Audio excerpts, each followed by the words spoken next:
Bismillahirrahmanirrahim. Assalamualaikum warahmatullahi wabarakatuh. Salam Om Swastiastu, Namo Buddhaya, salam kebajikan. Perkenalkan, nama saya Nur Al-Furqan Arman dengan NIM 2104035000008. Saya berasal dari Prodi Administrasi Pendidikan kelas 01. Saya akan memaparkan tugas final saya yang berjudul ICT sebagai gudang ilmu pendidikan dalam mata kuliah Literasi Teknologi Dasar. ICT di gudang ilmu pendidikan. Yang pertama ada komputer. Komputer merupakan salah satu perangkat hasil dari perkembangan teknologi informasi dan komunikasi. Keberadaan komputer saat ini bukan lagi merupakan barang mewah. Komputer sudah digunakan di berbagai bidang pekerjaan, termasuk dalam dunia pendidikan. Selanjutnya, ICT merupakan sebutan untuk teknologi. Misalnya komputer, ICT ini menekankan pada penggunaan perangkat teknologi elektronika pada aspek ketercapaian tujuan dalam proses komunikasi, sehingga data dan informasi yang diolah dengan teknologi informasi harus memenuhi kriteria yang efektif. Peran ICT juga untuk mempercepat distribusi ilmu pengetahuan yang ada dengan teknologi yang sudah semakin maju. Ilmu pengetahuan bisa didapat dalam waktu yang singkat. Internet salah satu bagian dari ICT yang sudah banyak digunakan untuk mengakses dan mendownload materi tentang ilmu pengetahuan yang dibentuk dalam sebuah file.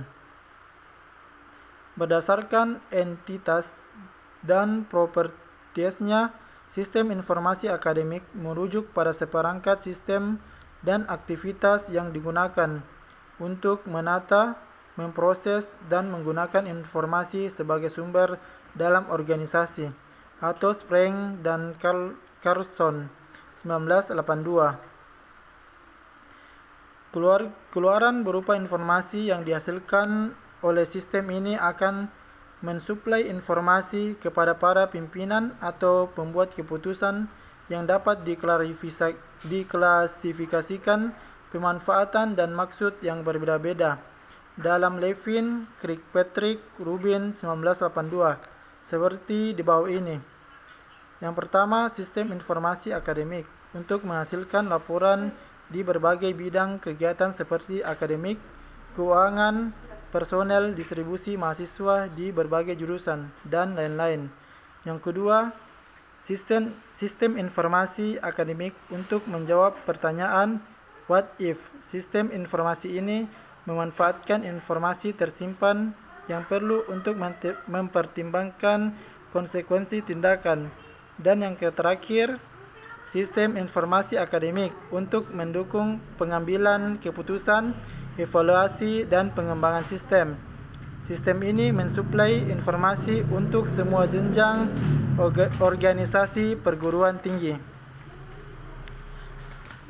Yang pertama ada pengertian ICT, yang kedua ICT sebagai gudang ilmu pengetahuan, yang ketiga penerapan ICT dalam bidang pendidikan, yang keempat manfaat ICT dalam bidang pendidikan, yang kelima peran guru dan siswa dalam pemanfaatan ICT. Yang pertama, pengertian dari teknologi informasi dan komunikasi atau TIK, atau yang biasa dikenal dalam bahasa Inggris dengan istilah Information and Communication Technologies atau ICT, merupakan suatu proses yang mencakup seluruh peralatan teknis untuk memproses untuk alat bantu, memanipulasi, dan menyampaikan informasi. UNESCO tahun 2004 mendefinisikan bahwa TIK adalah teknologi yang digunakan untuk berkomunikasi dan menciptakan, mengelola, dan mendistribusikan informasi. Definisi umum TIK adalah komputer, internet, telepon, televisi, radio, dan peralatan audiovisual. Teknologi yang dimaksud termasuk komputer, internet, teknologi penyiaran seperti radio dan televisi, dan telepon. Penguasaan TIK berarti kemampuan memahami dan menggunakan alat TIK secara umum termasuk komputer atau komputer literas dan memahami informasi atau information literate. Selanjutnya, TIK mencakup dua aspek yaitu teknologi informasi dan teknologi komunikasi. Teknologi informasi meliputi segala hal yang berkaitan dengan proses, penggunaan sebagai alat bantu, manipulasi, dan pengelolaan informasi. Sedangkan pengertian untuk teknologi komunikasi yaitu semua hal yang berkaitan dengan penggunaan alat bantu untuk memproses dan mentransfer data dari perangkat satu ke perangkat lainnya. Maka, sekarang kita tahu bahwa teknologi informasi dan teknologi komunikasi merupakan dua aspek yang sangat erat hubungannya sehingga tidak bisa dipisahkan satu sama lainnya. Sehingga teknologi informasi merupakan dua aspek yang sangat erat hubungannya sehingga tidak bisa dipisahkan satu sama lainnya. Dan sehingga teknologi informasi dan komunikasi memiliki pengertian yang sangat luas, yaitu semua kegiatan yang berkaitan dengan pemrosesan, manipulasi data, pengelolaan, pemindahan informasi. Sehingga dikatakan TIK. TIK merupakan simbol dari kemajuan untuk suatu bangsa. Sehingga sekarang kita tahu peran TIK di negara kita, terutama di alam dunia pendidikan. Selanjutnya, begitu besar peran ICT dalam pendidikan, sehingga secara khusus pemerintah dalam Pustekom Diknas membagi peran ICT di sekolah modern menjadi 7 peran, sekaligus sebagai pilar pendidikan. Ketujuh peran ICT tersebut salah satunya yaitu ICT sebagai gudang ilmu pendidikan dan gudang ilmu pengetahuan. Selanjutnya, beberapa peran ICT sebagai gudang ilmu pengetahuan yaitu antara lain: yang pertama, sebagai sumber bahan belajar siswa; kedua, sebagai sumber informasi bagi guru dan siswa; ketiga, buku-buku, bahan ajar, dan referensi dapat dibaca secara online dan diperbaharui secara kontinu. Yang keempat, siswa dapat mencari materi pembelajaran menggunakan ICT. Yang kelima, tanpa teknologi, proses peserta didikan yang up-to-date membutuhkan waktu yang lama. Yang keenam, jaringan pakar beragam bidang ilmu. Yang ketujuh, pusat pengembangan materi ajar. Yang kedelapan, wahana pengembangan kurikulum. Selanjutnya, pendidikan sangat berperan dalam pengembangan sumber daya manusia. Menurut Hamzah B. Uno, tahun 2011, di era globalisasi saat ini, pendidikan bukan hanya penentu berkualitas tidaknya sumber daya manusia, tetapi juga penentu berkembang tidaknya suatu bangsa. Oleh karena itu, pendidikan diharapkan mampu mengembangkan potensi masyarakat, menumbuhkan kemauan serta membangkitkan motivasi generasi bangsa untuk menggali potensi dan mengembangkannya secara optimal bagi kepentingan pembangunan masyarakat secara utuh dan menyeluruh.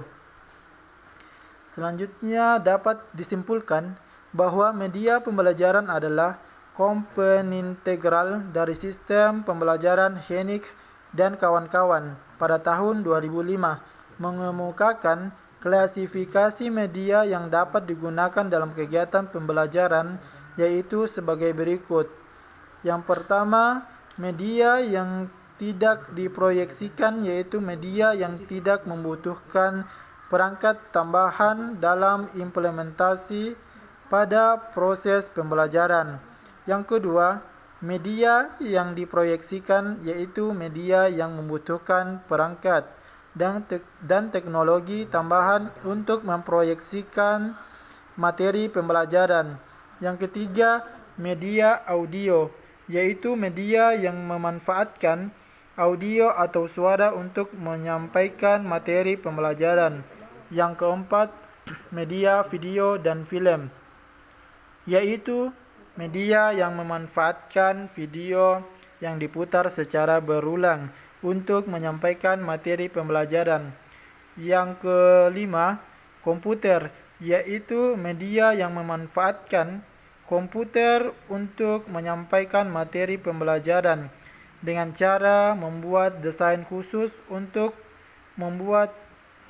kebutuhan pembelajaran pada mata pembelajaran tertentu, yang kemudian dengan bantuan teknologi komputer, peserta didik dapat mengeksplorasi pengetahuan, keterampilan, dan kemampuan baru. Selanjutnya, tujuan utama yang ingin dicapai melalui pemanfaatan teknologi dan sistem informasi. Di antaranya, yang pertama yaitu dengan peningkatan kualitas produk dan layanan. Yang kedua, mempercepat dan mengefektifkan proses belajar mengajar. Yang ketiga, meningkatkan efisiensi. Yang kelima, meningkatkan kualitas dan produktivitas sumber daya manusia.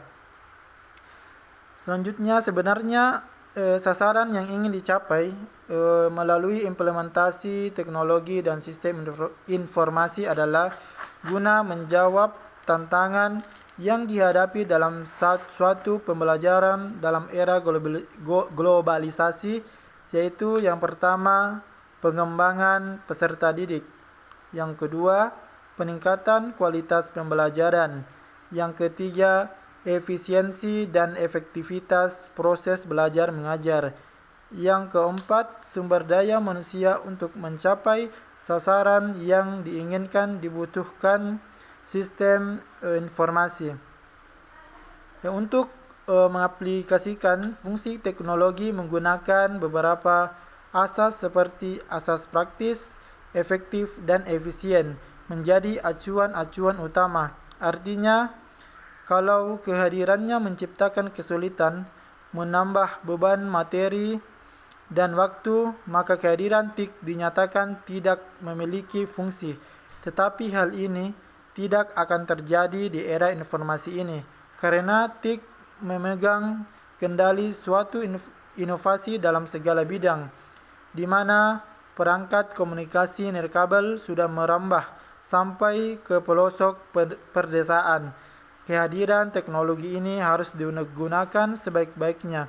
Dengan pengelolaan yang tepat, TIK yang sudah menyatu kehadirannya dengan masyarakat menjadi suatu yang harus dinilai baik. Maka tugas tenaga pendidik untuk memanfaatkan kehadiran TIK ini menjadi sesuatu yang positif dan berdaya guna, bahkan menjadi bernilai ekonomis. Selanjutnya, guru memiliki peran yang penting dalam penggunaan media pembelajaran berbasis TIK. Hal ini karena guru yang langsung berinteraksi dengan mahasiswa melakukan proses pembelajaran di kelas dengan menggunakan media pembelajaran berbasis TIK, tentunya akan meningkatkan kualitas, kreativitas, dan profesionalisme guru dalam pengajaran. Pemahaman media pembelajaran berbasis TIK harus dipahami dan digunakan oleh semua guru, karena sudah sangat wajib dilakukan di era globalisasi saat ini. Meskipun peran guru tidak dapat tergantikan dengan kehadiran TIK tidak dapat berfungsi dengan baik jika tidak digunakan dengan tepat oleh guru yang terampil.